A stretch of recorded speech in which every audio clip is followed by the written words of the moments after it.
যে সংবিধান মানি না, ৭২-এর সংবিধান উড়িয়ে দাও, ছিঁড়ে ফেলো, এই প্রবণতাগুলো তো কথার মধ্য দিয়েই কিন্তু আসলে আস্তে আস্তে বিভাজনটা শুরু। এই নির্বাচনে দেখবেন, এই নির্বাচনেই একদম বিভাজনটা পরিষ্কার হয়ে যাবে। এখানে স্বাধীনতার পক্ষে এবং বিপক্ষের এই শক্তির দুইটা মুখোমুখি, মানে যারা এই পরিবর্তনটাকে নিজের স্বার্থে উগ্রবাদিতা, মৌলবাদিতা প্রতিষ্ঠা করার চেষ্টা করছে, এখন বাধ্য হয়ে গণতান্ত্রিক শক্তিকে এখন ঐক্যবদ্ধ হয়ে তাদের বিপক্ষে দাঁড়াইতে হবে।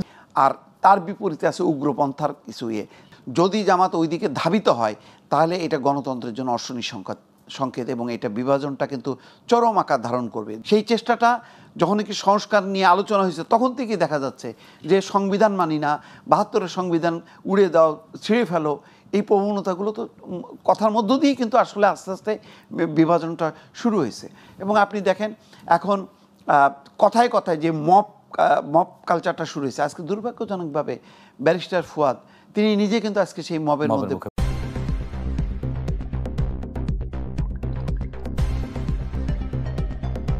News Vision Digital Multimedia.